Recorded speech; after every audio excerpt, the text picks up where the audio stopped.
Hey, welcome back to the videos. We were talking in the previous video about playing blues in melodic style. So let's just take all that information we know that applies to any major key when you're talking about playing blues over and move it to some other popular keys. For this video, I'm going to choose the key of D. And again, I'm not going to get into too much explanation because I'm assuming you already know how to find the blues scales for these keys. But we know for D that we need a D, obviously. We need an F, which is the flat third from the key of D, and then we need a flat 5, which would be A. So we need an A flat and an A, and we also need a G. So you'd have D, F, G, and I'm going to play it all down here because I want to start with the lowest register, and I'm actually going to be doing it single string at first because I don't have melodic options down here. And then we need a C, so I'm going to pick this C and then a D to finish it out. So D, F, G, A flat, A, there's your flat 5, C, there's your flat 7, and D. So flat third is here, the F, there's your flat third, your flat 5 is here, and your flat 7 is here, and then you're back to the root. So what we need to do is, again, if I can spit it out, we want that flowing melodic kind of sound. So if we can find open, closed, fretted, open, open, fretted, whatever, we're cool. But occasionally, because of the tuning, you know, and D is pretty conducive for things like this because we have 2 Ds and we have 2 Gs. So there's a G in this pattern, and there's obviously D's in there. So there's your 2 roots, and then there's your G. So you know, you've got a lot of string options there, but still, for some of those blues scale notes, because they're not in the regular G scale, they're actually coming from D minor pentatonic, which comes from F pentatonic. So you're dipping into these patterns to kind of paint some blues over top. And again, it's all about, you know, context. So we have to have, for this, we're not going to worry about any other chord but just the one chord, D major. And you can make that a 7th chord if you want to. Make it a dominant 7th chord. So if you wanted to use a backing track or go on YouTube and find, I'm sure there's tons of backing tracks blues for D, and it would give you, you know, your choice of chords you'd play over. But for now, let's just concentrate on making the blues happen over D or D7 chord. We're not going to worry about any other chords in progression right now, because it's a slightly different approach sometimes when you play blues over the different chords. We'll just concentrate on D. So if you want to use a backing track, some kind to practice this with, that would be awesome. So let's start. I'm just going to start with the root. That's the most obvious choice. D. Okay, and I'm going to, at first, I'm going to stay away from the chromaticism as much as I can. We know the flat 5 to 5 is in every blues scale, so that's the one chromaticism point you're not going to be able to escape. But that's cool. That's the note that makes it even bluesier. So I'm just going to go D. Here's my F. Same one I used in the single string approach. G is open. But now I need that half step thing. I need the flat 5. Well, here it is. A flat to A. Then I'll need a C. I'll need a D. I'll play the first open. Then I can punch in another F. Here's the F, 6th fret. And then here's G open. Then I use an A flat on the first string if I want. Of course, I'll have to single string that because I don't have an A flat or an A open. And then I can go up here, maybe switch to a different gear instead of playing the A there. Maybe I can play it here. But again, experiment.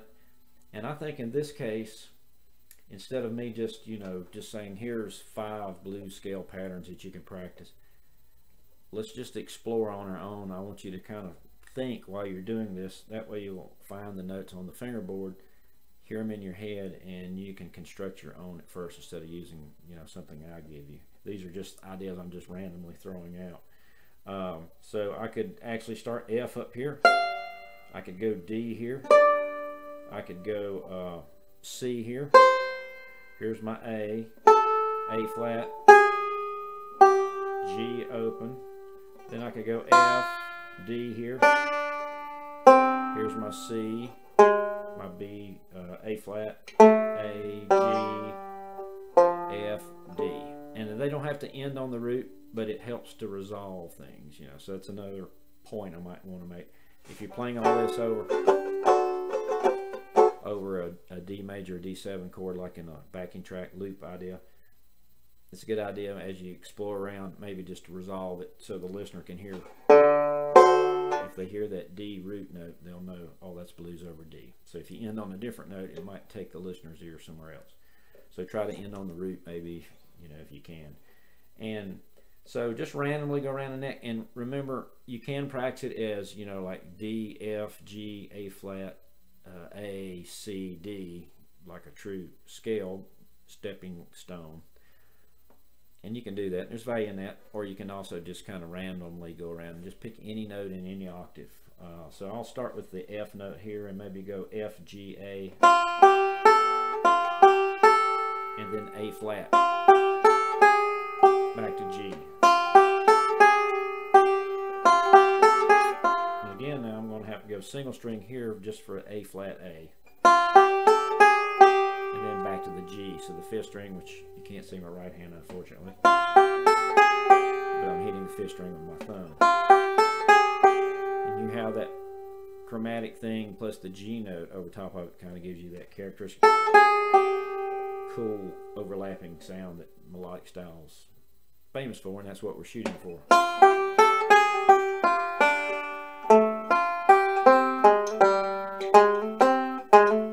Okay, now I'm starting to add some ornamentation. You remember in the previous video we said, oh, we can slide into notes, we can pull off, hammer on the notes. That's going to take a modification of your left hand technique, because melodic style is already unique compared to, say, stroke style in the things you have to hold with your left hand. So if you're going to do an ornament like a slide or a pull off or a hammer while maintaining that melodic style flow, you'll have to kind of get good at, you know, switching between these techniques.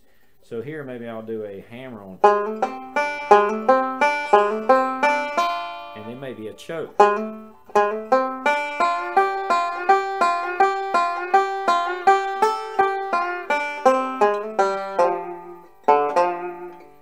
And we haven't really talked about choking in the other video, but you know, we're going to go into that as we get a little further, but I thought I'd just throw that out now, you know, as kind of a sound that adds a little blues. So even in the context of melodic style, it's not just the static placement of notes. You know, hammers, pull off, slides, and you can even choke in the style. So you'll hear players doing that in the context of melodic to warble a note and give it more of a bluesy quality. And I can go chromatically here.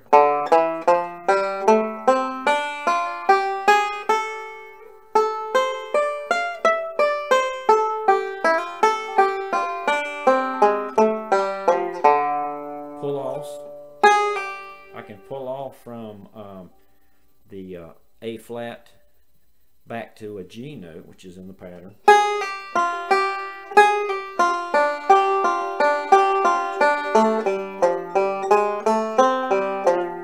And again, once I get down here, I have to leave melodic style and actually have to go into single string because I have no choice, you know.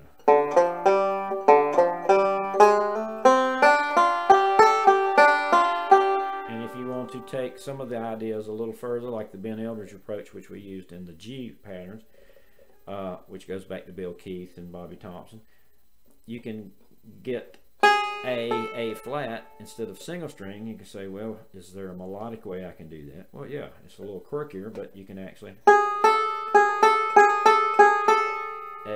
A flat here, and then use your fifth string for G. Backwards roll, forward backwards roll. You know, and it is a fretted position, but it gives you that characteristic melodic overlapping, you know, of sustain, you know.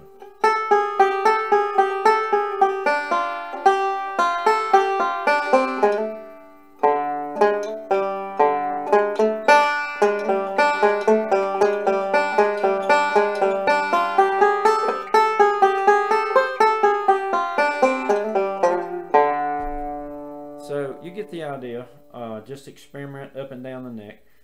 And you might want to, if you're having trouble finding the notes as farther up the neck you go, you might want to go back. I've got some videos about finding your blues scale notes in chord shapes, and they will help you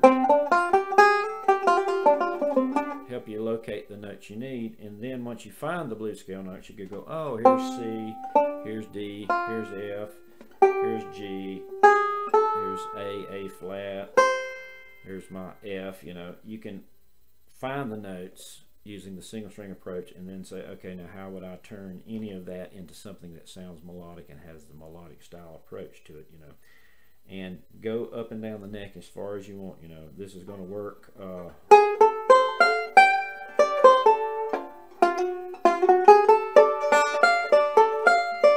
course, you want to.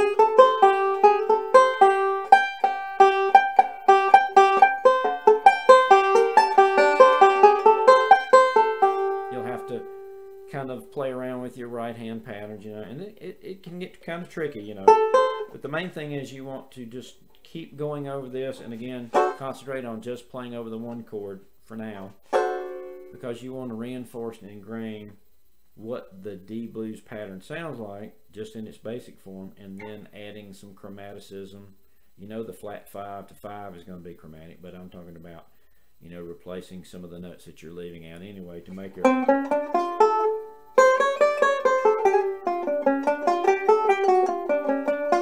blues even bluesier. And even in the context of melodic style, it's possible.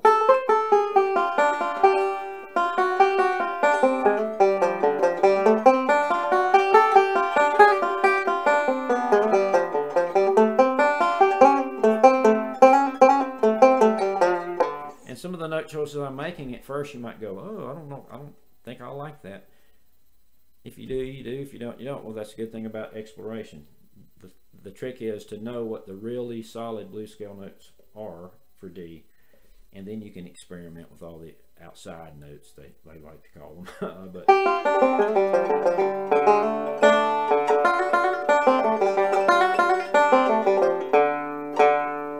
so you can, you know, sit there with a loop and go over this and over this and over this. But this is the same approach we use for G.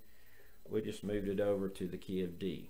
So have fun with that, experiment, and come up with some ideas, and this will allow you to create your own blues patterns and melodic style, and also allow you to hear maybe a well-known player's melodic blues patterns on the banjo, and you can listen to it, and you'll plug into what their thinking is, and you go, oh, I'll know exactly what, you know, that he's doing that here, she's doing that there.